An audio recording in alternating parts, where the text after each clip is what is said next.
세. 아.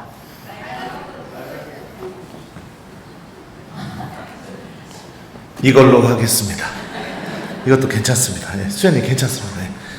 자, 시작 기도하겠습니다.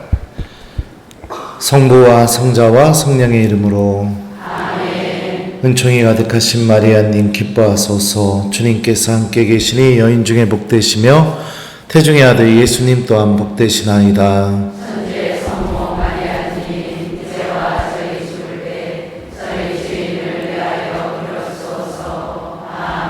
성부와 성자와 성령의 이름으로 아멘. 안녕하세요. 김재덕 베드로입니다. 만나서 반갑습니다.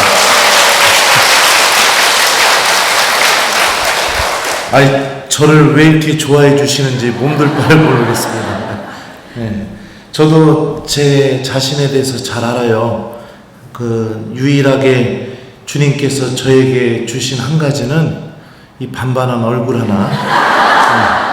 이게 자매님들의 마음을 울렁울렁거리게 한다는 거 알고 있습니다. 근데 미안합니다. 우리는 너무 늦게 만났어요. 이미 사제가 돼버렸기 때문에 어쩔 수가 없습니다. 자, 우리 교육분과장님이 아주 오래전에 굉장히 일찍 전화를 하셔가지고 이렇게 여러분들 특강 좀 이렇게 해줬으면 좋겠다 그렇게 말씀하셔서 이렇게 오게 되었어요. 요즘은 지금 본당 특강 웬만하면 지금 안 나가고 있어요. 그 이유가 여러분들에게 또 개인적으로도 기도 좀 부탁하고 싶은데 다음 주부터 서울 평화방송에서 이제 강의 녹화를 하게 되었습니다. 근데 그래서 어떻게 됐든지 간에 더 많은 교우들에게 하느님의 말씀을 선포할 수 있는 기회가 주어졌고 또 하느님께서도 그렇게 저를 쓰시는 것 같아서 제가 다른 본당 특강을 계속 다니다 보면 준비할 수 있는 시간이 없어요. 그리고 현실적으로 본당 신부하면서 지금 신학교 2군데를 나가서 학사님들 성경 가르치는 것도 지금 굉장히 무리거든요, 저한테는. 근데 거기다 이제 막 본당 특강까지 다니고 하는 게 저한테는 좀 많이 힘듭니다. 그래서 지금 다 거절하고 있는데 이 수락산 같은 경우는 굉장히 일찍 얘기하셔가지고 제가 고민을 많이 했어요. 평화방송에 전화 왔을 때 전화드려서 강의를 취소를 할까. 근데 그러면은 또 기다리신 분하고 또 우리 교육분과장님 체면이 말이 안 될 것 같아서 그냥 왔습니다. 근데 와보니까 오기를 잘했구나 이런 생각이 듭니다. 하여튼 부족한 저를 위해서 여러분들 기도 중에 좀 기억해 주셨으면 좋겠습니다. 그리고 특히 저도 제 인생이 왜 이렇게 됐는지 모르겠는데 제가 여러분들이 생각하는 것만큼 굉장히 똑똑하고 막 자상하고 막 그런 신부 아니에요. 근데 하나님이 자꾸 이렇게 저를 예상하지 못한 길로 자꾸 인도하고 계십니다. 그리고 유학 끝나고도 한국에 들어왔을 때 저는 그냥 신학교에서 학사님들 가르치는 것만 할 줄 알았어요. 근데 이상하게 막 자꾸 제가 배운 것과는 상관없는 것들을 막 하게 만드시고 그래요. 올 초에는 작년하고 올해 같은 경우는 레지오 마리의 특강을 그렇게 많이 다녔었고 또 성령기도의 특강도 많이 다녔고 그랬습니다. 아마도 성모님이 제가 정신 못 차리니까 저를 좀 붙잡아 주시려고 그러지 않으시나 그런 생각이 듭니다. 그럼 또 나중에 또 레지오 마리 혹시 단원들 만나게 되면 그때 얘기하려고 해요. 오늘 여러분들 강의 의뢰하셨을 때 제 전공은 성경이기 때문에 솔직히 제가 가장 잘 가르칠 수 있는 거는 본문 하나 같이 읽고 그거 의미들 분석해 주면서 저자가 이 본문을 통해서 어떤 이야기를 하고 싶어 하는지를 이야기해 주는 거. 이게 제가 강의를 가장 잘할 수 있는 거예요. 근데 또 얘기를 들어보니까 순교자 성월 특강에다가 또 제 강의가 끝나면은 솔매로 성지순례를 가신다고 들었어요. 그죠? 근데 순교자 성월인데 이 순교자 얘기를 좀 해야 되지 않나 이런 고민이 들어가지고 여러분들 덕분에 제가 막 순교자들 책들 또 무진장 읽었습니다. 순교자 성원이니까. 근데 교회에서 공부한 신부가 아니기 때문에 제가 이렇게 말씀드리는 게 정확하지는 않을 수도 있고 또 전문성도 떨어질 수도 있습니다. 그래도 주님께서 저를 통해서 여러분들에게 해주시는 말씀에 귀를 기울여 주셨으면 좋겠습니다. 제목은 순교자들과 하느님의 나라인데요. 우리 최근에 복자품에 오른 우리 124위 하느님의 종 복자들 기억나십니까? 네. 그 중에 황일광 시몬이라는 복자가 있습니다. 이 사람의 신분은 백정이었어요. 조선시대 때 백정이라고 하면은 사람 취급도 못 받을 정도로 손가락질 거리의 대상이었다고 하더라고요. 그리고 그냥 멸시의 대상. 그리고 심지어는 부모들이 자녀들한테 너 공부 안 하고 저런 백정놈보다도 못한 놈 된다고 막 자기 앞에서 막 손가락질하면서 그렇게 했던 대상이 백정이었습니다. 근데 이 황일광 시몬이라는 이 복자께서 천주교에 대한 소문을 듣게 되게 되고, 그리고 훗날 네포의 사도 이존창 루도비코를 찾아가서 천주교 신자가 되고 납니다. 그리고 나서 그가 어떻게 이야기를 했냐면 이런 말을 합니다. 내 신분에도 불구하고 교우들이 이렇게 점잖게 대해주니 천당은 이 세상에도 하나가 있고 후세에도 하나가 있음이 분명하다. 이렇게 얘기해요. 그러니까 교우들과의 모임 자리에서 같이 모여있는, 그러니까 예를 들면 우리처럼 이렇게 성당에 모여있는 자리에서 누군가가 성당에 들어왔는데 이 모습을 보고 천국이 여기에 있구나. 그리고 죽어서도 내가 갈 곳이 천국이구나. 그러니까 여기서 느껴지는 이것이 내가 죽은 다음에 하느님 나라 가서 느낄 거구나. 이거를 느낀 거예요. 천주교인들이 모여가지고 기도하고 서로 사랑을 실천하는 그 자리에서. 이 황일광 시몬이 한 이 말은요, 정확하게 말하면 신약 성경에서 고백하고 있는 현재적 종말론과 미래적 종말론을 요약해서 해준 말이에요. 이게 뭐냐? 예수님이 이렇게 말씀하시죠. 루카복음에서 보라, 하느님의 나라는 너희 가운데 있다. 이렇게 말씀하셨기도 했고요. 그리고 또 세례자 요한에게 세례를 받고 나서 처음으로 하셨던 말씀이 뭐냐면 회개하여라, 하늘나라가 가까이 왔다. 이렇게 얘기해요. 그러니까 하늘나라라는 게 하느님 나라가 우리가 죽어서 하느님을 만나고 영원한 생명을 누리는 장소, 이게 미래적 종말론이거든요. 그런데 예수님이 또 뭐라고 말씀하셨냐면 그 하늘나라가 너희 가운데 있다. 그러니까 이 하늘나라가 내가 죽은 다음에만 체험할 수 있는 게 아니라 하느님의 이름으로 모여서 우리가 믿음을 서로에게 증언하고 실천하는 그 자리에도 하느님 나라의 모습이 담겨 있다라는 것을 예수님이 말씀하시는 거예요. 이것을 현재적 종말론이라고 합니다. 근데 이 교육도 제대로 못 받은 백정이 천주교 신자들 모임에 다녀와서 하는 말이 천당이 두 개가 있다. 하나는 교우들과 모였던 그 자리에 있었고 또 하나는 내가 죽어서 갈 곳이 바로 천당이다. 이렇게 이야기를 합니다. 천주교가 국가에서 금기하는 종교였었죠. 사학이라고 명명하면서요. 엄청나게 박해가 일어나게 되고 수많은 사람들이 죽어나가는 것을 다 봤습니다.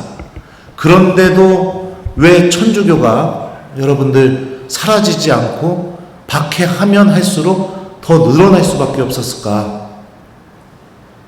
도대체 어떤 요인이 이 천주교의 씨앗이 절대로 꺼지지 않게 이 믿음의 씨앗이 살아나게 만들었을까? 저는 잘 모르지만 이 황일광 시몬이 한 말에 답이 있다고 저는 생각합니다. 왜냐하면 그때 당시에 천주교 신자들은요, 교우들과 함께 모여서 기도하게 될 때 하느님 나라를 체험하게 된 거예요. 양반이 하느님 말씀 때문에 백정을 형제님으로 대해준 겁니다. 아씨가 하느님 말씀 때문에 내 몸종을 자매님으로 대해준 거예요. 그러니까 믿음 안에서 사회적으로 생각할 때 절대로 이거는 불가능하다고 여겨지는 것들이 믿음 안에서 그냥 다 깨져버리게 되는 겁니다. 이게 천주교가 그 엄청난 박해를 받음에도 불구하고 절대로 사라지지 않았던 명확한 이유였습니다. 거기만 가면은 특히 천한 사람들이, 사회적 약자들이 거기만 가면은 내가 사람 대접받고, 거기만 가면은 하느님의 사랑을 체험하고, 거기만 가면은 내가 다른 데서 이렇게 살아왔던 그 삶 안에서 받았던 모든 상처가 다 치유가 되는 그런 일들이 벌어지게 된 거예요. 이게 여러분들 교회 공동체가 하느님에 대한 믿음을 순수하게 갖고 있을 때 나타나는 모습이에요. 그러니까 순교자들은 이런 믿음을 갖고 있었던 겁니다. 당시에 순교자들은요, 성경책을 갖고 있지도 않았어요. 제가 교회에서 공부한 신부한테 자문도 구해봤습니다. 천주시리 안에 교리를 설명하다 보면 예수님의 말씀 한두 구절, 그 다음에 바오로서간 한두 구절, 구약 성경 한두 구절, 그 교리서 안에 담겨져 있는 아주 단편적이고 몇 구절 되지 않는 그 하느님의 말씀, 순교자들이 들었던 것은 그게 전부였습니다. 그 조각난 하느님 말씀. 근데 순교자들은 그 하느님의 말씀을 그대로 실천한 겁니다. 그대로 실천함을 통해서 신분도, 그 다음에 사회적인 통념도, 자존심도, 체면도, 욕심도, 이 모든 것을 다 초월하게 되고 이웃 안에서 살아계시는 하느님을 체험하게 되는 그런 놀라운 일이 벌어지게 된 거죠. 이게 여러분들 순교자들이 하느님을 더 사랑하게 만들 수밖에 없었던 순교자들의 신앙의 원천이라고 저는 생각을 합니다. 하느님 말씀을 내가 잘 들을 수는 없지만, 하느님 말씀 전체를 읽어볼 수는 없지만, 그래도 그 교리를 통해서 들려지는 하느님의 말씀을 내가 믿음으로 받아들이고 그것을 그대로 실천하려고 하는 마음, 바로 거기에 하느님 나라가 있고 바로 그 삶에 구원이 있는 겁니다. 이 남명혁 다미아노라는 우리 한국 천주교 성인이 있는데요. 이 성인은 30세 때 천주교 교리를 배우고 유방제 신부가 조선에 들어왔을 때 세례를 받고선 천주교에 입교하게 됩니다. 그리고 나서 옥중에서 아내에게 다음과 같이 편지를 보냅니다. 이 세상은 주막집에 지나지 않고 우리의 참된 고향은 천국이요. 천주를 위하여 죽으시오. 그리고 영원한 영광의 나라에서 당신을 만나길 바라오.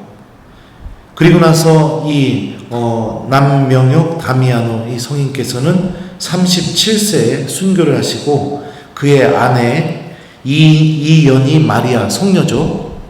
이 성녀께서도 4달 뒤에 남편이 순교한 자리에서 그대로 또 순교하게 됩니다. 무엇 때문에 이런 일이 가능할까? 순교자들은요, 교우들과의 모임 안에서 하느님 나라를 체험한 겁니다. 그러니까 교우들하고 기도하면서 하느님 나라가 있구나, 하느님이 살아계시는구나, 이거를 체험한 거예요. 그러니까 그 어떤 가치하고도 타협할 수 없는 일이 벌어지게 되는 겁니다. 신앙이라는 가치가 바꿀 수가 없는 거예요. 왜냐하면 하느님이 살아계시다는 것을 명확하게 느꼈으니까요. 이것과 아주 비슷한 일이 저희 집에서도 한번 일어난 적이 있었는데, 저희 아버지가 가족들과, 그러니까 저랑 동생이랑 어머니 데리고 이제 묵주기도 하시다가 마지막 영광송을 바치고 구원송을 바칠 때 묵주 끝에 보면은 이렇게 갈라지는 부분이 있잖아요. 묵주가 이렇게 갈라지잖아요. 그 갈라지는 부분이 저희 아버지는 스테인레스로 되어 있었어요. 거기에 성모님 은각으로 이렇게 그려져 있는데, 거기 묵주기도 끝나자마자 아버지가 그 묵주를 보여주셨는데 그 반이 노랗게 바뀐 겁니다. 기도하기 전에는 그게 바뀌지가 않았었는데 노랗게. 그리고 나서 아버지가 뭐라고 말씀하셨냐면 마지막 구원송을 바칠 때 거기서 한 번도 보지 못했던 빛이 쏟아져 나오는 것을 체험하신 거예요, 저희 아버지가. 그리고 나서 저희 집은 어떤 집으로 바뀌었냐면 묵주기도 안 했다가는 처음 맞는 집으로 바뀌었습니다. 죽도록 시키시더라고요, 기도를요. 아니, 제가 얼마나 기도가 하기 싫었냐면 이제 동생하고 묵주기도 5단은 무조건 기본적으로 해야 되는 거예요. 근데 이제 동생하고 둘이 묵주기도를 하는데 그 어린 나이에 그 묵주기도 5단 하는 게 얼마나 힘들겠어요, 아기 때. 그러니까 동생이 천주의 성모 마리아님, 이제와 저희 죽을 때 저희 죄인을 위하여 빌어주소서 하자마자 제가 바로 이랬어요. 곱하기 10. 영광이 성부와 성자와 성령께 처음과 같이 이제 항상 영원히. 형아, 곱하기 10이 뭐야? 너 아직 안 배웠지? 그거 하면은 10개 한 거랑 똑같아. 동생이 이렇게 묵주기도 가르치다가 걸려갖고 또 뒤지게 맞고 그랬습니다. 하여튼 저희 집은 그랬어요. 성당 안 갔다가는 난리가 날 정도였습니다. 제가 어렸을 때 성당을 가려면 요즘 엄마들 아이들 성당 보낼 때 어떻게 보내나요? 다 태워가지고선 성당 앞까지 내려주고 심지어 애랑 미사도 같이 드리고 그리고 끝나면 애 태워가지고 오죠. 저 국민학교 3학년 때는요, 제 엄마는 장사를 하셨어요. 옷장사. 그래가지고 성당을 가야 되는데 가려면은 제가 칠갑산을 넘어야 됐었습니다. 네. 그러면은 그 완행버스를 타고 칠갑산을 넘어서 청양 버스터미널까지 가는데 40분이 걸려요. 40분이. 그러면 국민학교 3학년짜리가 두 살 어린 동생 데리고 그 버스 타는 거예요. 둘이. 그리고 청양 버스터미널에서 내려가지고선 거기서 성당까지 걸어가는데 또 15분 걸려요. 그러면은 거의 1시간이 걸려요. 근데 안 갔다가는 뒤지게 혼나니까. 네. 동생 데리고 그렇게 미사 다니고 그랬었었죠. 한 번은 꾀가 나가지고선 동생 꼬여가지고 그 준 차비, 헌금, 그 다음에 간식비 다 모아가지고선 오락실에서 놀다가 끝나는 시간 맞춰가지고선 그렇게 한 달 반인가를 냉담을 하다가 걸려가지고선 저희 아버지가요, 제가 어렸을 때 논도 태워봤어요. 논이요. 불장난하다가. 그래서 그 쌀값하고 지푸라기값 물어주느냐고 그때 아마 그때 당시로 돈 엄청 썼을 겁니다. 그랬던 적도 있었고 얼마나 개구졌냐면 제가 어렸을 때요. 또 한 번은 저기 뭡니까 짜장면집을 갔는데 짜장면집이 문을 닫은 거예요. 닫아가지고선 두드려도 안 열리는 거예요. 짜장면집이. 그래서 문방구 가가지고선 폭죽을 사다가 짜장면집 문짝에다가 일렬로 쪼르르 꽂아놓고선 라이터로 불을 차사삭 붙이니까 그 문짝에 껴놓은 폭죽이 바바바바 터지잖아요. 그러니까 주인이 깜짝 놀랐고 나온 거예요. 그래갖고 이제 붙잡혀가지고선 끌려가가지고선 저희 아버지한테 아들 교육 똑바로 시키라고 막 이런 적도 있었고 뭐 별의별 사고를 많이 쳐봤습니다. 근데 한 번도 저희 아버지가 내다 버리겠다는 얘기를 하신 적이 없었어요. 아무리 큰 사고를 쳐도. 근데 처음으로 제가 냉담하다가 동생 그 데리고서 오락실에서 한 달 반 동안 놀다가 본당 신부님이 애들 안 나온다고 아버지한테 일러가지고 그래서 오락실에서 오락하다가 게임하다가 현장에서 붙잡혔는데 그때만 해도 승용차가 없었죠. 저희 집에는. 오토바이에다가 동생하고 저를 태워가지고 알지도 못하는 다리에다 내려놓으시더니 버리겠다고 그러는 거예요. 처음으로. 아버지는 기도 안 하는 아들 필요 없다. 미사 안 다니는 아들 필요 없다. 여기다 버릴 테니 동생하고 둘이서 다리 밑에서 빌어 얻어먹고 살아라. 얼마나 충격을 받았나 몰라요. 처음에. 그래가지고선 동생하고 오토바이 바퀴를 붙잡고 울었어요. 아버지 갈까봐 잘못했다고.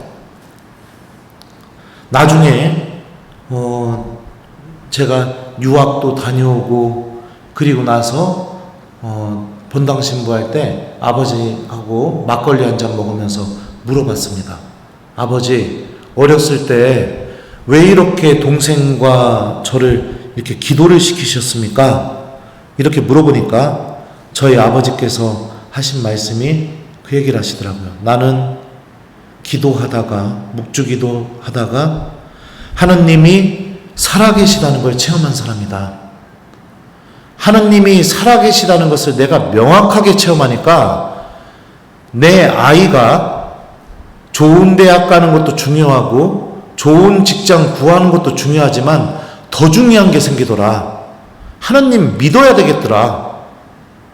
하느님이 살아계시다는 것을 체험하게 되니까 성경에서 이야기하는 이 천국과 지옥도 존재한다는 게 명확해지는 것이고, 내 아이가 신앙 잃어버려서 하느님 나라에 못 들어가게 되는 게 부모로서 너무 걱정이 돼서 어떻게 해서든지 너희들 믿음 지키게 하려고 아버지가 몸부림친 거다, 이렇게 얘기하시더라고요.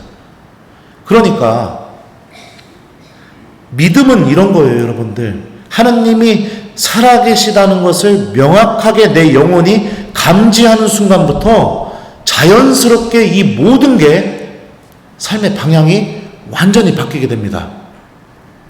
순교자들 안에서 일어났던 놀라운 체험이 뭐냐면 바로 이 체험이에요. 그러니까 순교자들은 교우들과의 만남 안에서 하느님이 살아계시다는 걸 체험한 거예요. 양반이 예수님의 말씀을 실천하는 모습을 통해, 내 주인님께서 하느님의 말씀을 나한테 실천해 주는 모습을 통해, 단 한 번도 나를 그렇게 대해 본 적도 없는데 거기만 갔다 하면은 나를 하느님의 자녀로 대해 주니까, 그러니까 이런 일들이 벌어지게 되는 겁니다. 사도행전에 보면 사도들이요, 초대교회 안에서 일이 많아지게 됩니다. 막 많아지게 되니까 사도들이 어떻게 이야기를 하느냐, 우리가 하느님의 말씀을 제쳐두고 식탁 봉사하는 것은 바람직하지 않습니다. 여러분들 가운데에서 성령과 지혜가 충만한 사람 7을 뽑으셔서 그들에게 식탁 봉사를 맡겼으면 좋겠습니다. 그리고 우리는 기도와 하느님 말씀 봉사에만 전념하겠습니다. 이렇게 얘기해요, 사도들이요. 그러니까 사도들이 너무너무 바쁜 거예요. 할 일이 많고 바쁜데, 그러니까 궁극적으로 선택한 게 뭐냐? 기도하는 삶, 그리고 하느님 말씀을 선포하는 삶, 이 두 가지를 선택하게 됩니다. 왜요? 왜 이 두 가지를 선택했을까요? 이 두 가지 안에서 하느님 체험이 계속해서 일어나기 때문에. 다른 거는 내가 포기해도 이 말씀과 기도는 절대로 내가 내려놓을 수가 없으니까, 이거 내가 놔버리게 되면은 하느님을 내가 만나지를 못하니까. 그러니까 사도들이 궁극적으로 하느님 말씀과 기도하는 삶을 선택하게 돼요. 우리가 순교 신앙을 살아가는 거, 순교자들의 믿음을 본받는다는 것은 뭐냐면요, 내가 하느님 말씀을 실천하는 사람이 되는 거, 그리고 내가 그 말씀으로 기도하는 사람이 되는 것을 의미합니다. 그럼 어떻게 기도해야 될까요? 예수님, 이 말씀이 제 안에서 이루어질 수 있도록 저를 도와주십시오. 성모님, 제 믿음이 이 말씀을 실천하여 낼 수 있도록 저에게 용기를 불어넣어 주십시오. 이렇게 기도하는 거예요. 말씀을 듣고 이 말씀이 나에게 간절히 이루어지기를 바라는 믿음으로 내가 기도하면서 살아가는 삶. 이게 바로 여러분들 순교자들이 체험한 하느님 나라를 내가 삶으로 살아가는 겁니다. 주님의 말씀을 여러분들 가정 안에서부터 실천하셨으면 좋겠습니다. 오늘날 가정이 붕괴되고 있고, 그리고 가정 안에서 기도가 사라지고 있고, 하느님의 말씀이 가정 안에서 들려지지가 않고 있습니다. 제일 중요한 게 뭐냐면, 자녀는 부모를 통해서 하느님을 배우게 되어 있어요. 부모를 통해서. 근데 아무도 자녀에게 하나님에 대해서 이야기해주는 부모, 아무도 없어요. 거의 없습니다. 그게 너무나 안타까워요. 여러분들 자녀들에게 여러분들 기도 안에서 체험한 이야기들 하시는 분들 계십니까? 내가 오늘 미사 때 영성차면서 하나님 체험했던 것들 내 배우자와 자녀에게 이야기하는 경우들이 있나요? 거의 없을 겁니다. 저희 어머니는요, 지금도 저한테 이야기해줘요. 지금도. 제가 이런 이야기를 하면 또 막 역시 막 하느님께서 김재덕 신부님을 어렸을 때부터 예비하셨구나 막 이렇게 생각할 줄 모르는데 절대 그런 거 아니에요. 신학생 때 한 번은 저희 어머니가 저한테 그러시더라고요. 성체조배 다녀오셔갖고 제가 신학생 때. 근데 저는 그때 어머니 이야기를 들었을 때 지금 와서 생각해보면 저희 어머니가 성체조배 하시다가 관상 체험을 했다고 저는 그렇게 지금 이해가 되는데, 성체조배를 하는데 갑자기 하얀 옷을, 새하얀 옷을 입은 사람이 바위 위에 이렇게 서 있더래요. 그리고 나서 어머니가 어머 이러고서 이렇게 관상이죠, 상상이죠. 예. 어머 이렇게 하고서 보니까 갑자기 수천 명이 막 그 하얀 옷을 입은 사람이 돌 위에 올라가 있는 그 돌 주변에 수천 명이 막 가득 차더래요. 그래서 어머니가 너무 은혜로워가지고서 막 가가지고서 얼굴을 이렇게 봤대요. 그랬더니 그 얼굴이 제 얼굴이더래요. 저는 그래서 뭐 예언이 이루어지느냐 이거 아니죠. 예. 근데 저는 그때 당시만 해도 제가 이런 사람 될 거라고 생각은 못했죠. 근데 분명히 어머니가 저를 사랑하시고 막 그랬으니까 예수님 얼굴이 제 얼굴로 보였겠죠. 이렇게 저희 어머니는 저에게 본인이 기도하면서 체험했던 것들을 계속 얘기해줘요. 한 번은 또 그런 적도 있었어요. 어머니가 몸이 많이 안 좋으셔가지고, 지금 저희 엄마는 새벽에도 계속 저 위에서 성체조배에 나가고 기도하시고 그러거든요. 근데 한 4일, 5일 동안 성체조배를 안 갔대요. 힘들어가지고. 그리고 나서 이제 몸이 나았는데 한 4일, 5일 안 가니까 그냥 또 안 가고 싶어지더래요. 그렇게 오래 규칙적으로 성체조배 했음에도 불구하고 그 며칠 아파서 쉬게 되니까 다시 하려니까 그게 너무나 힘든 거죠. 그래서 또 며칠을 안 갔대요. 안 가고서 이제 기도해야 되는데 이렇게 마음만 먹고 있는데 계속 안 갔대요. 그러다가 어느 날 현관으로 탁 나가는데 갑자기 마음속에서 이런 목소리가 들리더래요. 너는 이제 나를 보러 오지 않는구나. 그래가지고 그 현관에서 털썩 주저앉아서 또 막 눈물을 막 흘렸대요. 예수님 갈게요. 이러고선 또 바로 또 성당 가셨다고 하더라고요. 이런 이야기들을 신앙체험을 저한테 계속 얘기해 줍니다. 그러면 자녀가 그 이야기를 들으면 어떻게 되겠어요? 어머니 안에 하느님이 살아계시는구나. 하느님이 정말로 존재하시는구나. 이런 것들을 느끼고 배우게 되는 거죠. 가정 안에서 이런 게 사라져버리고 있는 겁니다. 신앙체험 이야기를 하게 되면 어떤 일이 벌어지게 될까요? 화를 내고 짜증을 내고 안 들으려고 하고 그래요. 그런데 여러분들 제가 지금 읽어드리는 사도행전의 말씀을 잘 들어보십시오. 그들은 이 말을 듣고 마음에 화가 치밀어 스테파노에게 이를 갈았다. 그러나 스테파노는 성령이 충만하였다. 그가 하늘을 유심히 바라보니 하느님의 영광과 하느님 오른쪽에 서 계신 예수님이 보였다. 그래서 그는 보십시오. 하늘이 열려 있고 사람의 아들이 하느님 오른쪽에 서 계신 것이 보입니다. 하고 말하였다. 그들은 큰 소리를 지르며 귀를 막았다. 그리고 일제히 스테파노에게 달려들어 그를 성 밖으로 몰아내고서는 그에게 돌을 던졌다. 어떤 느낌이 드세요? 내가 내 남편에게 기도하면서 느낀 이야기를 하게 됐을 경우 내 남편은 어떻게 할까요? 귀를 막고 큰 소리를 지르고 1번 그렇다, 2번 눈을 똘망똘망 뜨면서 사랑하는 눈빛으로 막 다 들어주고 맞장구 쳐준다. 몇 번이에요? 어디 뻥치시네.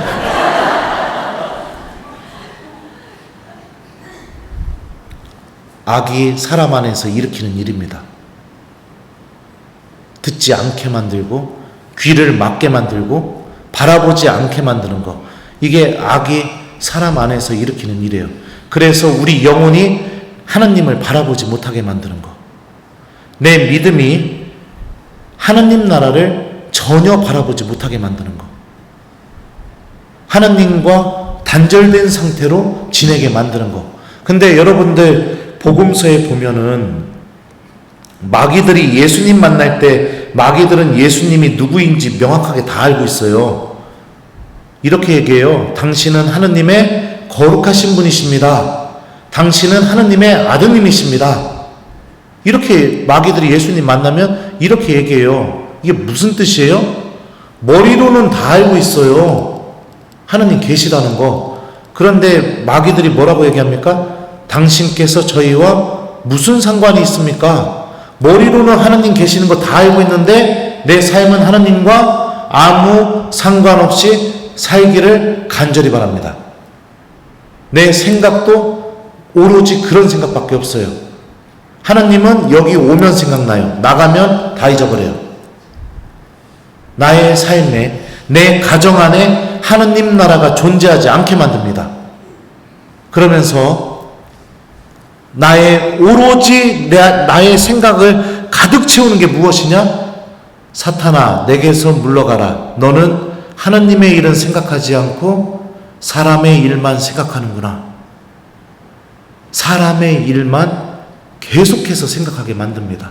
기도하는 이유도 사람의 일 때문에, 미사에 매일 열심히 나오는 이유도 사람의 일 때문에, 내가 하느님을 체험하고 하느님 나라의 신비를 이웃들에게 전하고 내 자녀들에게도 믿음을 심어주고 이러기 위해서 하느님과 만나는 게 아니라 오로지 사람의 일이 계속해서 이루어지길 원해서, 그게 행복이라고 생각하니까요. 근데 여러분들 생각해 보세요. 예수님이 복음서에서 기적을 일으켜 주시고 나서 항상 하셨던 말씀이 뭐냐면 내 믿음이 너를 구원하였다. 기적은 구원을 바라보게 하기 위해서 일으켜 주는 거예요. 그러니까 내가 열심히 기도해서 내 아이가 대학을 붙었어요. 그거 왜 그런 일이 벌어지는 줄 알아요? 그 일을 통해서 하느님을 바라보라고 하느님이 허락해 주신 거거든요.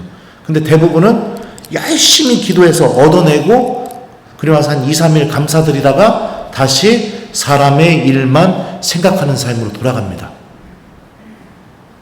이게 악이 오늘날 천주교 신자들을 지배하는 모습이에요. 생각을 지배합니다. 생각을. 하느님에 대한 생각이 하나도 안 나게. 바오로 사도가 고린토 1서에서 이렇게 말씀하셨습니다. 우리가 현세만을 위하여 그리스도께 희망을 걸고 있다면 우리는 모든 인간 가운데에서 가장 불쌍한 사람일 것입니다. 우리 한번 생각해 보죠. 나의 믿음, 나의 기도, 나의 신앙 어디를 향해 있습니까? 하늘입니까? 아니면 현세입니까?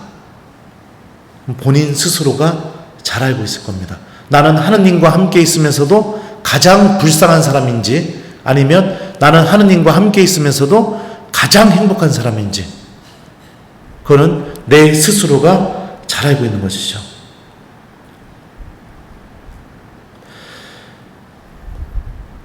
자녀들이 여러분들 만약에 냉담하고 있다면 이거 심각한 문제로 받아들이셔야 됩니다. 심각한 문제로 받아들일 거예요. 제가 우리 대전교구에서 순교자 학교라는 프로그램이 있어요. 근데 거기 순교자의 어머니에 대해서 강의해 달라고 해갖고 제가 거기 가서 강의를 하는데, 강의 딱 시작할 때 제일 먼저 이렇게 물어봐요. 자녀들 냉담하고 있는 교우들 손 들어보세요 하면은 손 쫙 들어요. 그러면 제가 거기다 대고 얘기해요. 90%는 여러분들 자녀들 연옥 가거나 지옥 갑니다. 딱 그러면은 막 엄마들 표정이 막 확 일그러지면서 막 이러고선 강의를 듣기 시작합니다. 왜 그럴까요? 당연히 하느님에 대한 믿음도 없고 사랑도 없는데 어떻게 하느님 나라를 선택할 수가 있겠습니까? 데살로니가 1서를 보면 종말 때에 예수님의 재림이 벌어지고 나서 영원한 생명이 어떻게 이루어지는지에 대해서 설명하는데요. 바울은 이 말씀 한 구절로 명확하게 설명합니다. 우리는 이렇게 하여 늘 주님과 함께 있을 것입니다. 하느님 나라는 하느님과 함께 있는 것을 기뻐하는 사람들, 하느님과 함께 있는 것을 다른 것과 바꾸지 않는 사람들, 하느님과 함께 있는 게 나의 가치 중에 가장 소중한 가치로 여기는 사람들만 하느님 나라로 갈 겁니다. 왜요? 하느님과 영원히 함께 있을 것이니까. 근데 한번 생각해 보죠. 기도하는 게 1번 나는 즐겁다, 2번 나는 짜증난다, 3번 나는 기도할 생각은 못하지만 누가 기도하자고 하면 기도하는데 그것도 잠깐 하다가 길어지면 짜증난다. 몇 번이에요? 네, 물론 다 그렇게 얘기하겠죠. 저는 또 한 번 이야기하고 싶습니다. 뻥치시네. 만약에 여러분들 기도하는 게 짜증나 죽겠다면 사순시기 때 금요일마다 십자가 얘기를 하잖아요. 그죠? 근데 사순시기 다가와서 십자가 얘기를 하려고 하니까 환장해서 죽어버릴 것 같으면 미사 드리는데 신부님이 미사 드리는데 그날따라 막 성령이 임하셔서 강론을 30분 40분 했어요. 막 그래갖고 강론을 듣다가 졸다가 깼는데 아직도 강론하고 있어요. 아이 환장하거든. 그러고서 졸다가 깼는데 또 강론하고 있어요. 막 아우 미치겠네. 막 내가 이러고 있다면 네. 또 이제 솔매성지로 성지순례 가시죠? 네. 그러면 버스 안에서 뭐 할 거예요? 묵주기도 하겠죠. 나는 분명히 묵주기도 5단만 할 줄 알았는데 마지막 구원송 딱 끝나자마자 본당 신부님이 환희 신비했으면 이제 끝내야 되는데 성부하고 끝내야 되는데 곧바로 빛의 신비 1단 딱 이래버려갖고 안에서부터 환장해갖고 아 왜 빛의 신비 1단이요 그냥 아유 5단만 하면 되지 아주 그냥 환장하겠네 막 내가 이렇게 기도를 대하고 있다면 여러분들 그러면 내가 하나님 보는 순간 어떤 기분이 들까요? 다 같이 큰 소리로 따라해 주시기 바랍니다. 환장해서 죽어버린다. 아 크게 얘기해요. 환장해서 죽어버린다. 네, 그럴 거예요. 하나님 보는 순간. 제가 지금 똑같은 논리가 뭐예요? 하나님 나라는 지금 여기에서부터 체험되는 거예요. 내가 이 교회 공동체 안에서 체험되는 느낌이 하느님 나라 가서 느낄 느낌이에요. 여기서 내가 짜증나면은 하느님 나라 가면 짜증나요. 여기서 너무 기쁘고 좋으면 하느님 나라 가서도 너무 기쁘고 좋습니다. 지금 여기서 느껴지는 그 기분이 여러분들 하느님 나라 가서 느낄 느낌이에요. 네. 그러니까 악은요, 우리가 이 하느님과 함께 하는 게 괴로워 죽어버리게 그렇게 만들어요. 그래서 마귀들이 예수님 만나면 뭐라고 얘기하죠? 저희를 괴롭히시러 오셨습니까? 이렇게 얘기하는 거예요. 그러니까 뭐 내가 뭐 예를 들면 영화에서 나오는 것처럼 막 팔이 막 돌아가고 막 혀가 막 여기까지 나왔다 들어갔다 하고 막 이런 식으로 사람을 지배하지 않아요. 여러분 생각을 지배해서 조금씩 하나님으로부터 막 내가 떨어져 나가서 같이 있게 되면은 막 짜증나서 죽어버리게 막 이렇게 만듭니다. 그러면서 나의 영혼의 시선은 계속해서 물질, 현세적인 것. 악마가 광야에서 예수님 유혹할 때 마지막 유혹이 뭐였죠? 세상의 모든 나라와 영광을 보여주면서 나한테 경배하라고 하잖아요. 그 유혹을 들이대면서 하느님께로 못 가게 만드는 겁니다. 무엇 때문에 하느님을 여러분들은 믿고 있습니까? 냉정하게 생각해 봅시다. 여러분들이 기도하고 있는 내용이 하느님을 믿고 있는 내용이 그 이유입니다. 어떤 분들은 그런 생각을 할 수 있어요. 제가 막 이렇게 막 강하게 막 한번 어디 가서 강의를 했더니 댓글이 달렸는데 그런 댓글이 달리더라고요. 신부님, 처음에는 신부님이 말한 대로 안 보입니다. 처음에는 자녀 아파서 기도하면서 매달려 보기도 하고, 또 남편 때문에 또 마음 아파서 기도하면서 매달려 보기도 하고, 또 아파트값 오르게 해달라고 또 기도하면서 매달려 보기도 하고, 그러다가 하나님이 조금씩 가르쳐서 나중에 하나님 나라를 바라보게 만드는 것이지, 처음부터 그렇게 신부님 하나님 나라 바라보면서 믿는 신앙인들이 얼마나 있겠습니까? 신부님이 말씀하시는 것은 너무 공감하지만 교우들에게 현실적으로는 어려운 말씀입니다. 이렇게 막 댓글이 달리더라고요. 그러면은 사제가 그 교우들 모아놓고선 여러분들 아파트값 오르게 기도하세요, 이렇게 얘기합니까? 지금 그런 상태더라 하더라도 내 믿음이 하나님을 바라볼 수 있게 얘기해 줘야 될 거 아니에요. 복음 선포자가. 그죠? 물론 그 과정을 거쳐서 하나님 나라를 내가 갈망하는 사람이 된다는 것도 저는 충분히 알고 있습니다. 근데 왜 돌아갑니까? 지금 이 순간부터 내가 변화될 수 있어야겠죠. 그죠? 무엇 때문에 하나님을 믿고 있습니까? 여러분들이 간절히 기도하는 거, 그 기도 안에 구원이 있습니까? 구원에 대한 갈망? 나의 회개, 내가 주님 나 이거 아직까지 고백성사 못 받는데 이것 좀 용기 내서 고백할 수 있게 도와주세요. 막 이런 하느님께 돌아가기 위한 나의 간절한 몸부림, 막 이런 게 막 100일 동안 기도하는 사람 있나요? 애 대학 들어간다고 하면은 막 100일 동안 기도해요. 근데 구원에 대해서 그렇게 매달리고 내가 하느님을 더 사랑하게 해달라고, 주님의 말씀이 내 안에 좀 머무르게 좀 해달라고 막 이런 지향으로 기도하는 신앙인들이요 거의 없어요. 그럼 냉정하게 보면은요, 구원 때문에 하느님 믿고 있는 게 아닌 거예요. 그 순간만큼은 그거 얻으려고, 그러려고 하느님을 믿고 있는 거죠.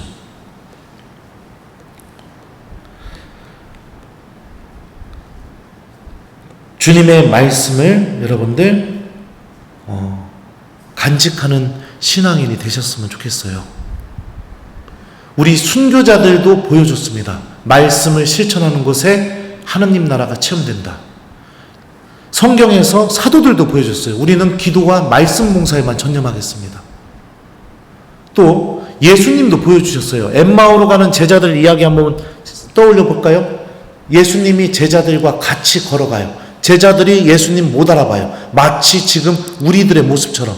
우리가 예수님하고 같이 있는데 우리도 못 알아봐요, 예수님. 근데 예수님이 구약부터 율법과 예언서에 걸쳐서 당신에 관한 기록들을 계속 얘기해 줍니다. 그러니까 제자들 안에서 일어난 첫 번째 변화가 뭘까요? 저희와 함께 머무르십시오. 예수님과 함께 하고 싶은 마음이 생기게 된 거예요. 말씀을 계속 들으니까. 그리고 나서 일어난 두 번째 변화가 뭘까요? 빵을 쪼갤 때 부활하신 예수님을 직접 체험하게 됩니다. 성체 안에서 살아계시는 예수님을 만나게 되는 거죠. 그리고 나서 세 번째 일어난 변화가 뭘까요? 제자들이 예루살렘으로 돌아가서 제자들, 사도 공동체 안에 다시 들어가게 됩니다. 이게 왜 중요한지 아세요? 둘이나 셋 모인 곳에 나도 함께 있기 때문이다. 주님은 공동체 안에 현존하고 계시기 때문입니다. 그러니까 하느님의 말씀이 일으키는 이 힘이 무엇인지를 엠마오로 가는 제자들 이야기를 통해서도 명확하게 다 나오고 있죠. 기도가 안 된다?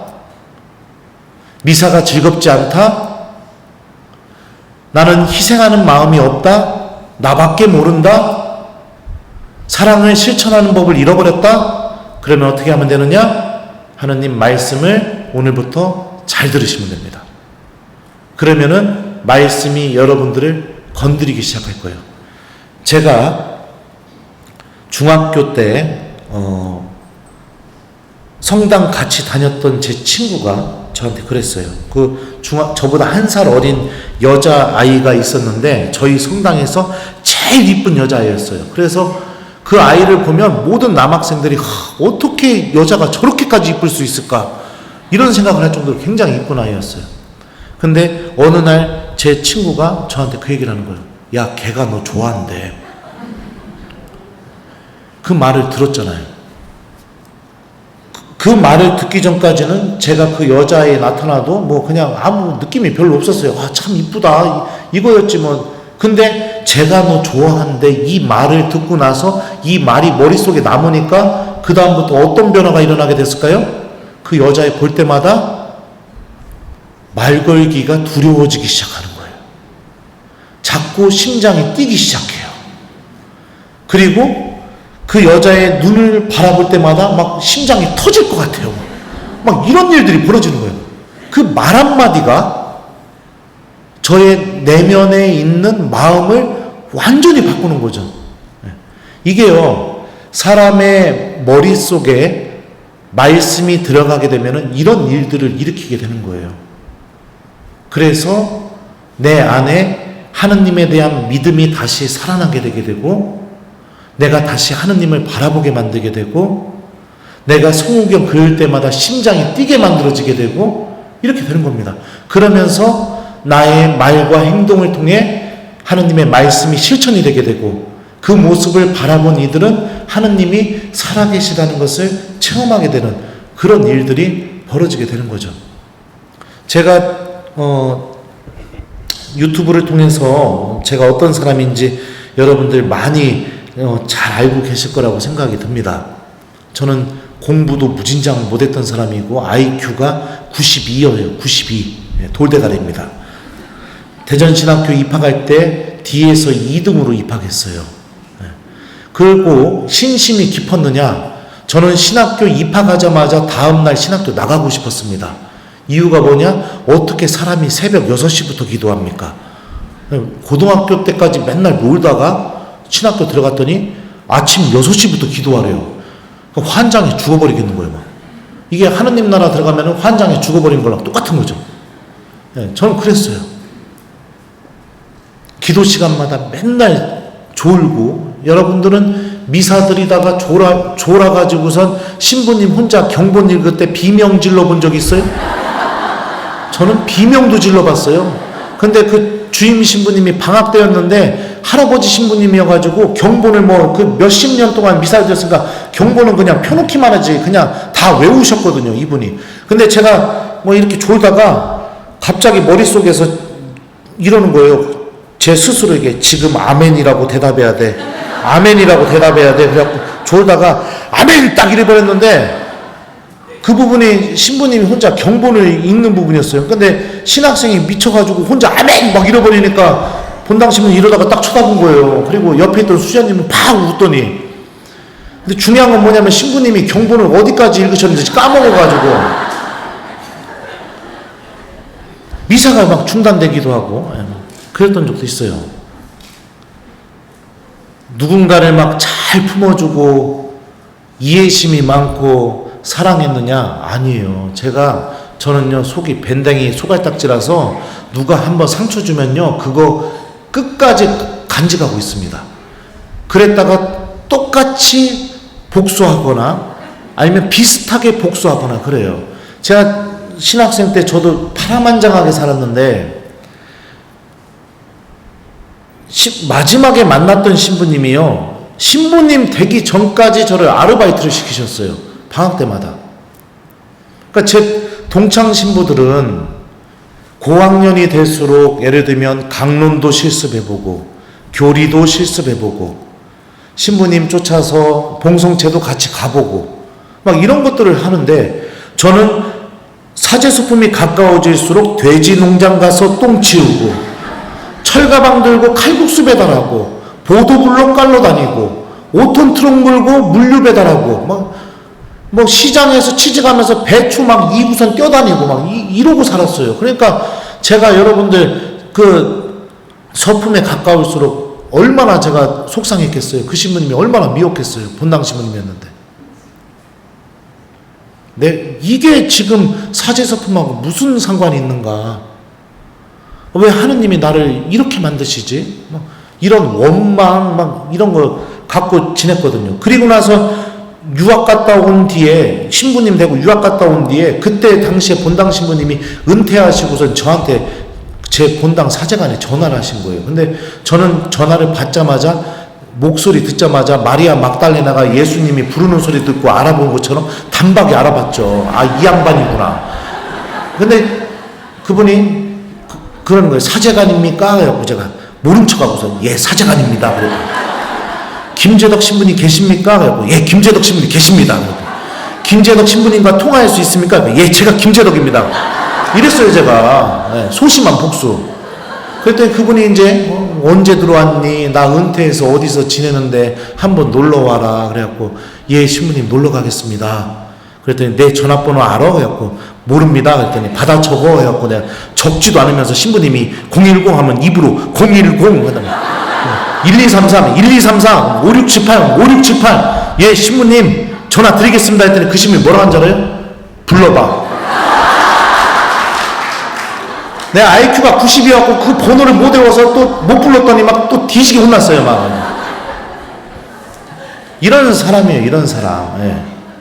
막 여러분들이 막 저를 너무 사랑해줘가지고 막 저를 바라보실 때 막 이게 막 꿀이 떨어지고 막 예수님 성모님을 바라보는 것처럼 바라보실지 모르겠지만 제 내면은 아주 그런 사람이에요. 근데 기도와 하느님 말씀이 저를 완전히 바꿔놨습니다. 완전히 바꿔놨어요. 제가 그 17이단가 그거 보셨나 모르겠어요. 거기서 인터뷰할 때. 내가 그거 인터뷰를 괜히 해가지고 유튜브가 이렇게 커져서 내가 아주 그냥 환장해서 죽을 것 같아요. 내가 아주. 한 번은 저기 어디 본당 특강 가는데 지하철 타고 이렇게 가고 있는데 어떤 자매님이 앉아가지고 막 웃으면서 뭘 보고 있길래 나도 이렇게 봤더니 제 강눈을 보고 있는 거예요. 거기서 아는 체 했다가 난리 칠 것 같고 옆에 칸으로 가버렸어요. 내가. 나 개인 생활은 끝났다 이제. 그렇게 됩니다. 근데 그 인터뷰에서 제가 평생 하나씩 특강할 때마다 하나씩 까야 될 거를 그때 다 까버려가지고선 그래요. 그래도 뭐 처음 듣는 것처럼 또 들어주셨으면 좋겠어요. 신학교를 나가고 싶은 마음이 먹어서 내가 기도하는 시간이 너무 괴롭고 기도 나눔을 하는 시간에 나는 할 얘기가 하나도 없고 나는 마치 거기에 있는 게 잊지 말아야 될 곳에 있는 것처럼 느껴지니까 여러분들 하느님 사랑하지 않으면 천국 가서 이런 느낌 들 거예요. 그래서 스스로 뛰쳐나갈 거예요. 그러니까 학교를 그만둬야겠다 이렇게 마음을 먹었습니다. 마음을 먹으니까 개가 짖을 때 멍멍멍 이 소리가 나가 이렇게 되는 거예요. 개가 짖을 때. 그리고서 이제 마음을 먹었는데 막상 그만두려니까 용기는 안 나지. 또 그만두려고 하니까 우리 엄마 아빠 욕 바가지로 먹겠네 이런 생각도 이제 본당에서 또 저희 어머니 아버지 좋아해 주는 교우들도 있지만 그 시기 질투하는 교우들도 있을 거 아니에요. 그럼 제가 그만두면은 얼마나 또 이거 깎아내리기 좋겠어요. 아이고 저렇게 콧대 놓더니 아들 신학교 보내서 홀랑 그만뒀네. 아이고 고소해라 막 이런 소리 들을 거 아니에요. 네. 여러분들 교회 안에는 항상 이 죄인들과 마귀들이 같이 있어요. 하여튼 그러니까 그것도 못하겠고 나는 여기 있는 게 미쳐 죽을 것 같고 그만두면 재수해야 되니까 인생이 꼬이고 그래서 제가 어떻게 했느냐 잠자기 전에 경당에 들어가서 밤마다 그랬어요. 예수님 저는 여기 있지 말아야 될 것 같습니다. 근데 그만두려고 하니 환장하겠습니다. 벌어질 일들이 지금부터 시간을 5분만 드리겠습니다. 5분 안에 십자가 팔 한 번만 이렇게 흔드시거나 다리를 흔드시거나 그러시면 당신이 살아계시다는 것을 믿고 제가 사제가 되겠습니다. 지금부터 5분 시작합니다. 이러고 5분 뒤에 벌떡 일어나서 그럴 줄 알았습니다. 이렇게 하고 여러분들 2달 동안 하루도 안 빼놓고 매일 성당에 들어가서 이렇게 예수님과 싸움을 했어요. 그런데 그러던 어느 날 벌떡 일어나서 그럴 줄 알았습니다 하고 탁 나가는데 머릿속에서 아주 또렷하게 조금만 더 있다가 주겠니? 이 소리가 울려 퍼져가지고 그냥 바닥에 털썩 주저앉아서 그 컴컴한 성당에서 얼마나 울었나 몰라요. 하느님이 같이 계셨구나. 하느님이 내가 오는 이 5분의 시간을 너무 기다리고 계셨구나. 막 이런 게 느껴졌어요. 기도는 이렇게 여러분들 하느님 체험을 할 수 있는 은총으로 우리를 가져다 줄 수 있는 힘을 갖고 있습니다. 만약에 기도가 사라져버렸다면 여러분들 이거 심각한 문제입니다. 심각한 문제예요. 신앙생활에서 기도가 사라졌다는 것은 엄청난 심각한 문제예요. 또 하나님 말씀도 여러분들 기억하셨으면 좋겠어요. 말씀을 기억하기 시작하게 되면 내 안에서 성령께서 필요한 순간마다 하나님 말씀을 나에게 다시 들려주셔요. 그래서 내가 이성적으로는, 내 욕심으로는, 그리고 나의 평상시에 살아왔던 삶의 경험과 기준으로 봤을 때는 절대로 할 수 없다고 여겨지는 것들을 하나님 말씀이 기억코 하게 만듭니다. 기억코 하게 만들어요. 그게 말씀이 갖고 있는 힘이에요. 불처럼 타올라서 내가 그 말씀이 내 안에서 반드시 실천될 수밖에 없게 그렇게 만듭니다. 네, 그렇습니다. 그래서 여러분들 기도와 하느님의 말씀, 이게 내가 하느님을 붙잡고 있는 끈이에요. 이걸 붙잡고 있어야 성체성사 안에 살아계시는 예수님을 만날 수가 있습니다.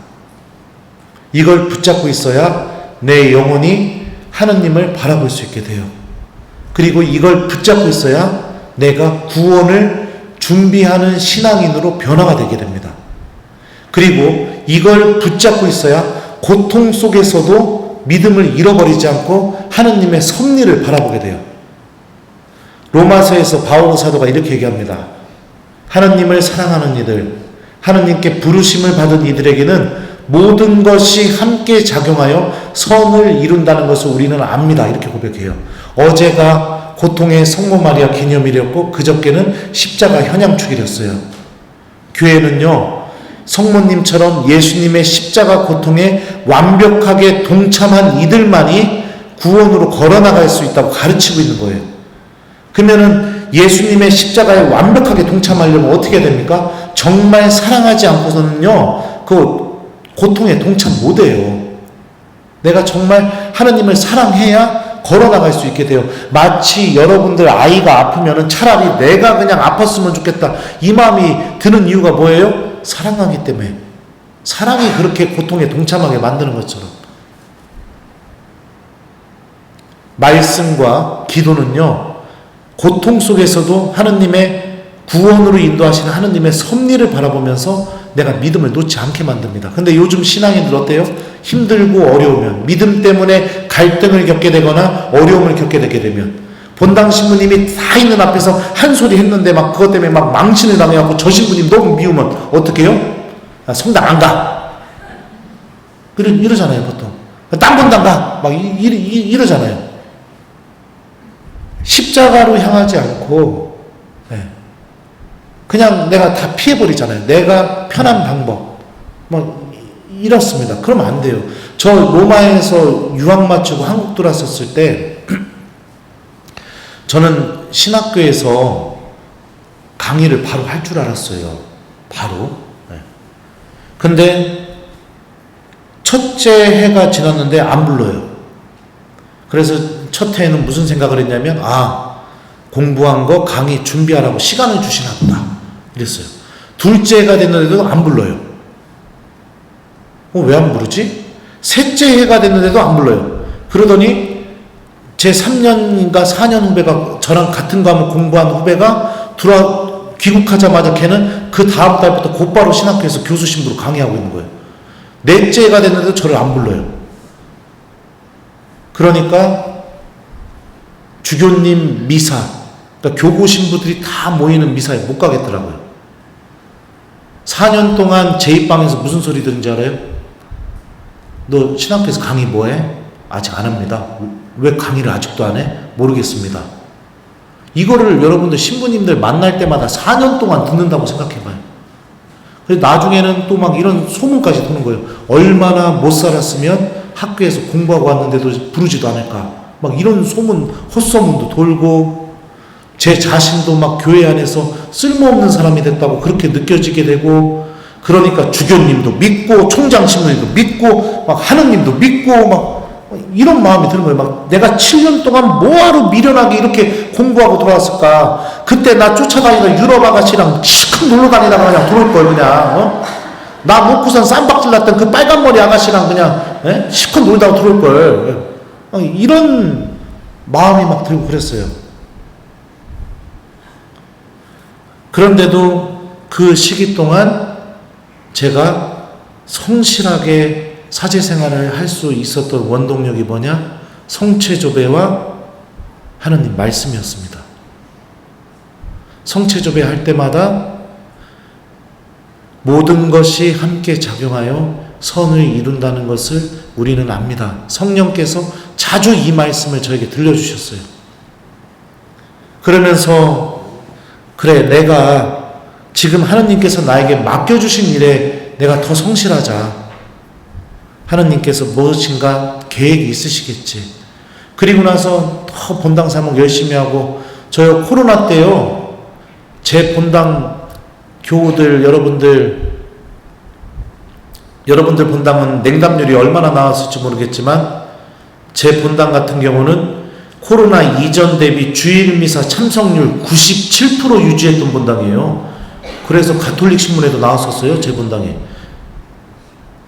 그러니까 100명 중에 3명만 냉담한 거예요.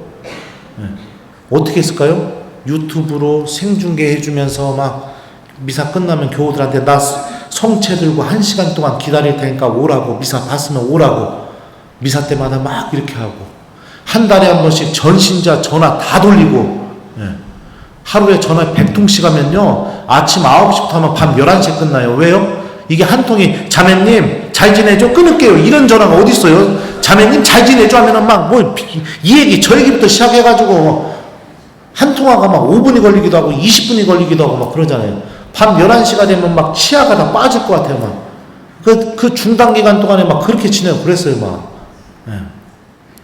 그러면서 지내다 보니까 나는 교회 안에서 쓸모없는 사람이구나 이렇게 느꼈음에도 불구하고 결국에는 나중에 하느님께서 이렇게 유튜브를 통해서 복음을 선포하게 만드시고, 또 그때는 안 부를 때는 나 진짜 왜 나를 유학 보냈을까 이랬는데 지금은 2개 신학교에서 불러가지고서 양쪽 가서 강의하려니까 환장해 죽을 것 같아요 지금.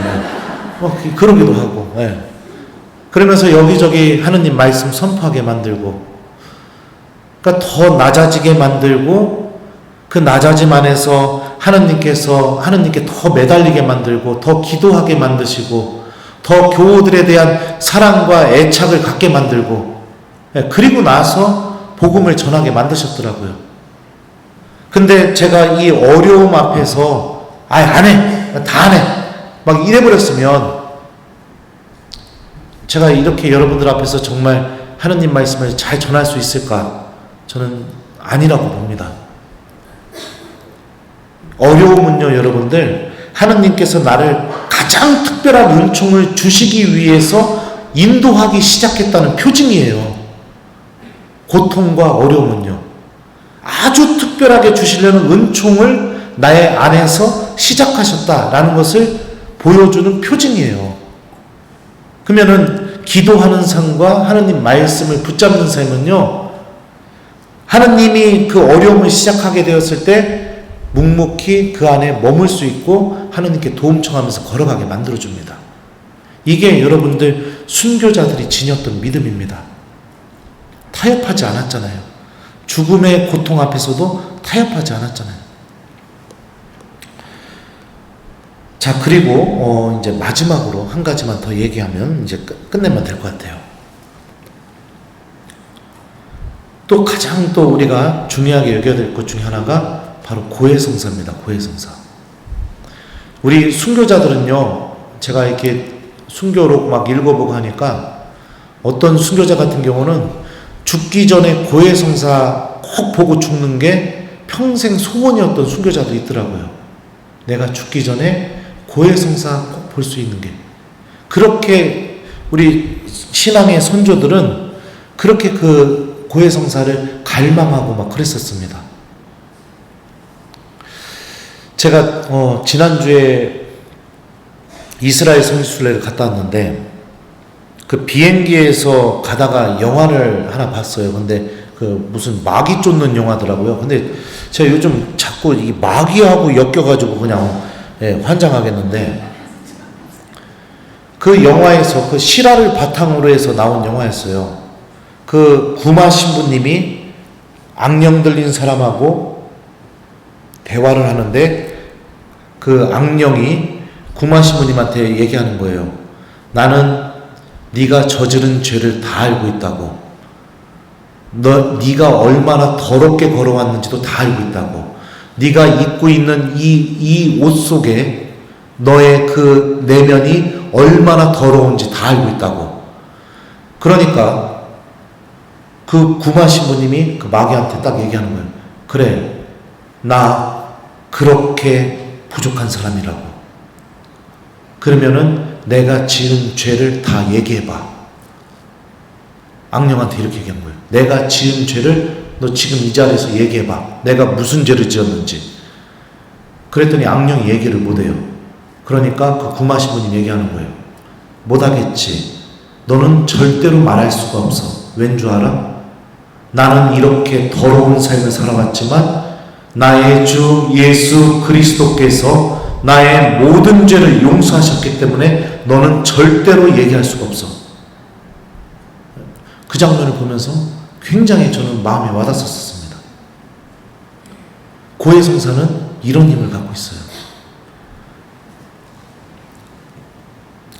그리스 말로 용서하다라는 이 말이 아피엠이라고 합니다. 이 단어의 사전적인 의미는 떠나보내다, 가게 내버려두다, 이런 의미를 갖고 있어요. 근데 왜 이 단어를 용서하다의 의미로 썼을까요?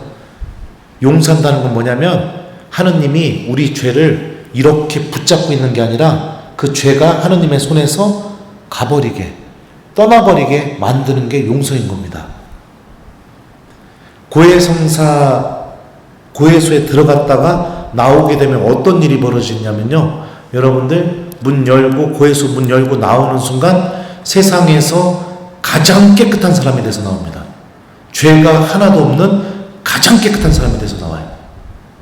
이게 고해성사가 갖고 있는 은총이에요. 전 그래서 우리 본당에서 센죄 고백한 자매님들한테 이야기해 줄 때 그 얘기 해줘요. 자매님, 이제 제가 사제겸 해주면 자매님 문 열고 나갈 때 세상에서 가장 깨끗한 사람 돼서 나갈 거예요. 그러니까 자매님이 막 눈물을 막 흘면서 신부님 감사합니다, 감사합니다, 하느님한테 감사드리십시오 하고서 이제 탁 사제겸 주고 내보내요.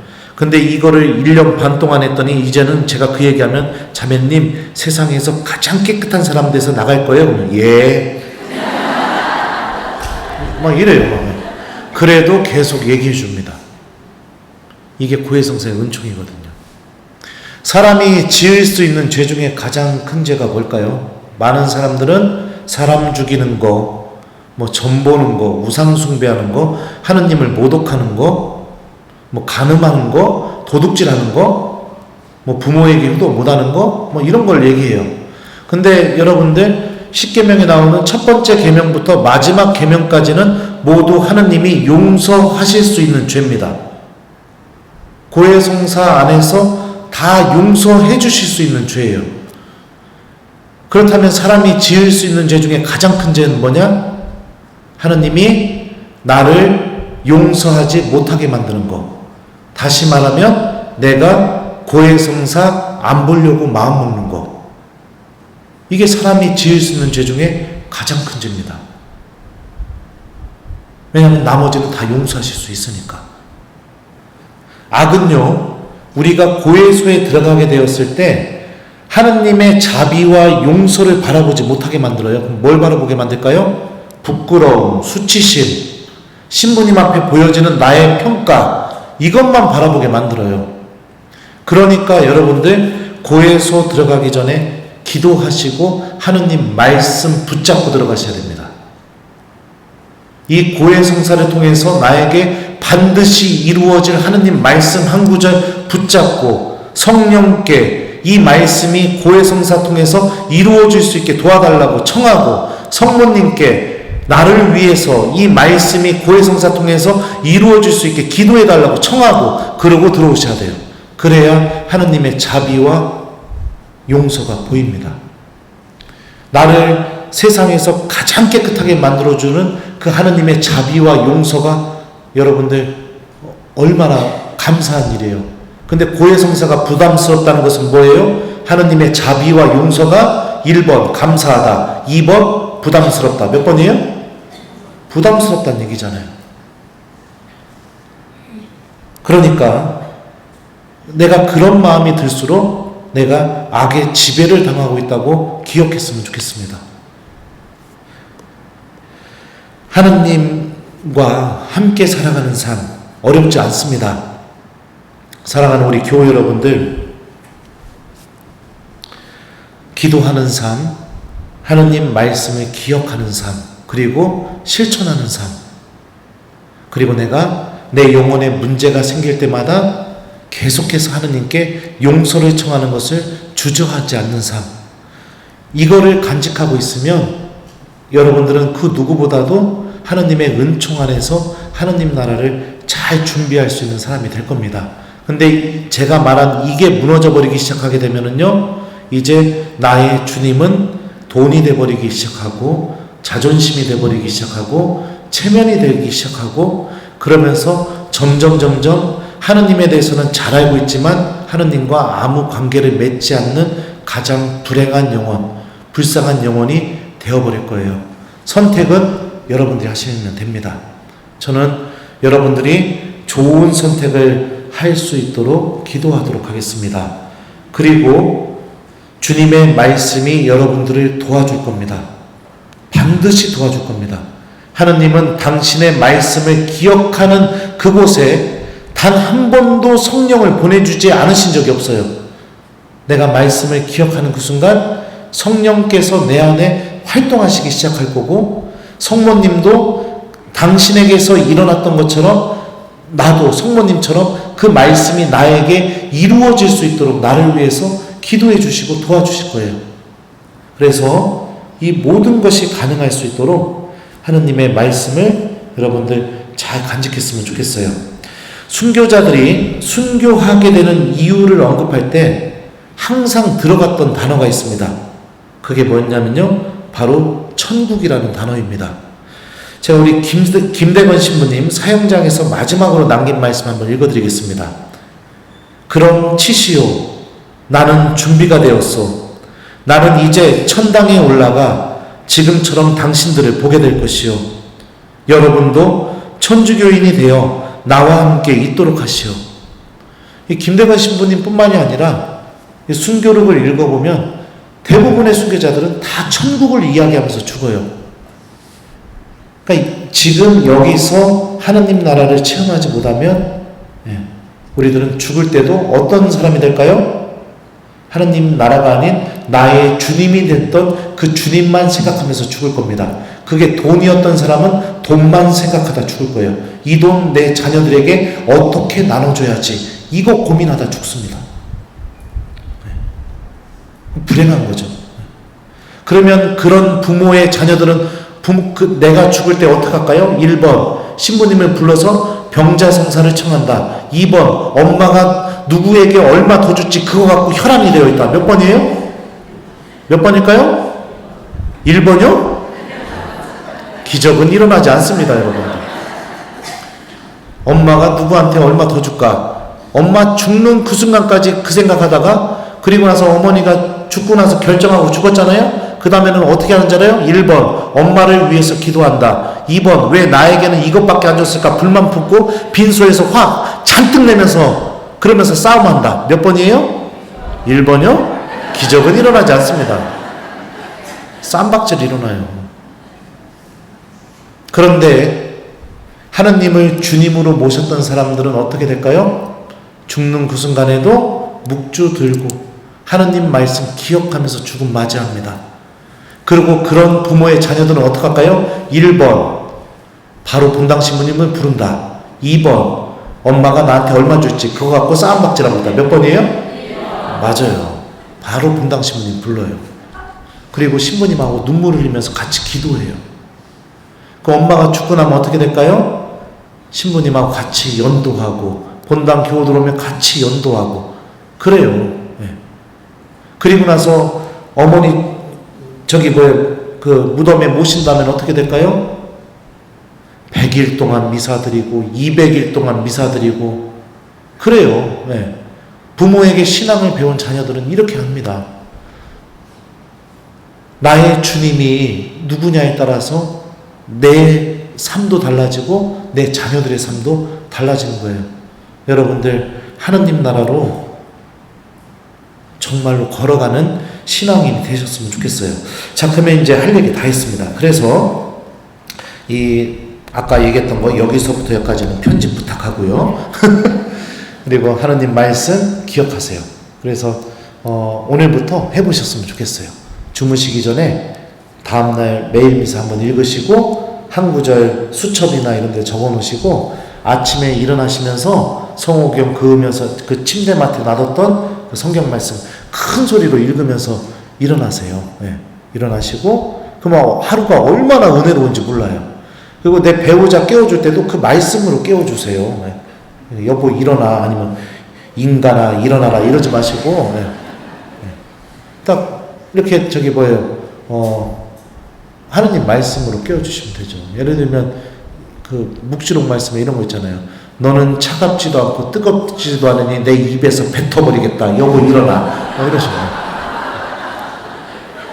하여튼 하나님 말씀으로 내 배우자가 눈을 뜨자마자 처음으로 듣게 되는 소리가 하나님 말씀이 되게, 내 자녀들도. 그리고 나서 밥 먹을 때마다 식사정기도 끝나고 나서 여러분들이 정해놓은 하나님 말씀 한 구절 기억하세요. 그렇게 되면은 제 안에서 벌어졌던 이 체험들이 여러분 안에서도 그대로 이루어지게 될 겁니다. 인색하고 싶을 때, 외면하고 싶을 때 너희는 내가 굶주렸을 때 먹을 것을 주었고, 이런 말씀들이 생각날 거고, 내가 막 저 자매가 미워가지고 막 복수하고 싶고 그냥 미움만 하고 싶을 때 누가 오른뺨을 치면 왼뺨을 내밀고 겉옷을 달라고 하면 속옷까지 벗어주라, 이런 말씀이 생각이 날 테고, 내가 성당에 기도하러 들어왔을 때 여보세요? 들어왔을 때 저희와 함께 머무르십시오, 이렇게 제자들이 했던 이런 말씀도 생각날 것이고, 그러니까 하느님이 성령을 통해서 말씀을 계속 나한테 들려주시면서 내가 너랑 같이 있다, 이런 하느님의 현존 체험이 내 안에서 계속 일어나게 될 거예요. 이 체험이 일어나게 되면 기도는 자동으로 돼요. 내가 하고 싶어져요. 기도가 자꾸. 미사도 자꾸 오고 싶어져요. 성체주배도 자꾸 하고 싶어져요. 이 체험이 일어나게 되면요. 그러니까 여러분들도 그랬으면 좋겠어요. 제가 한번 그랬던 적도 있죠. 거지가 앞에 있는데 학교 가는데 이거 신부님 옷 입고 가는데 돈 달라고 해가지고 가다가 아이고 어떡하지? 주머니에 돈이 있었는데 어떡하지? 그러다가 이러고 갔거든요. 그리고서 싹 지나가는데 곧바로 성경 말씀 생각나는 거예요. 너희는 내가 굶주렸을 때 먹을 것을 주었고 내가 목말랐을 때 마실 것을 주었습니다. 그래갖고 제가 곧바로 예수님한테 그랬죠. 예수님, 저도 굶주렸고 저도 목말랐고 저도 헐벗었습니다. 그리고서는 외면하고 계속 가니까 딱 또 성경 말씀이 생각나는 거예요. 너희가 내 형제들 가운데 가장 작은 이에게 준 게 바로 나에게 준 것이다. 그거 어떻게 가가지고선 돈 이렇게 주고 그랬죠. 이것도 제가 유튜브에 얘기했었는데, 그랬는데 그러니까 그 거지가 저한테 뭐라고 한 줄 알아요? 감사합니다. 하느님께서 당신을 축복해 줄 겁니다. 저는 거지한테도 축복받아 봤어요. 예수님이 자기 자신이라고 얘기하는 그 사람한테.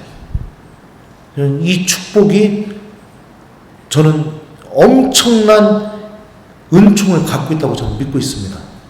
그러니까 이런 일들이 벌어지게 돼요. 말씀을 계속 기억하시다 보면. 하여튼 우리 수락산 분당 교우 여러분들 솔매 성지로 향하실 때 여러분들 하느님 말씀 들고 가시기 바라요.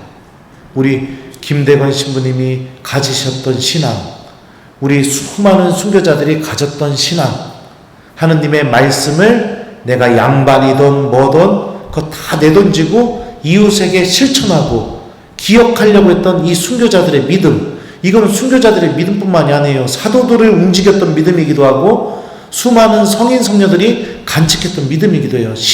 교회의 믿음의 원천이에요. 원천. 이거를 내가 잘 간직하고 갔으면 좋겠습니다. 어떻게 들을만 했는지 모르겠습니다. 네, 감사합니다.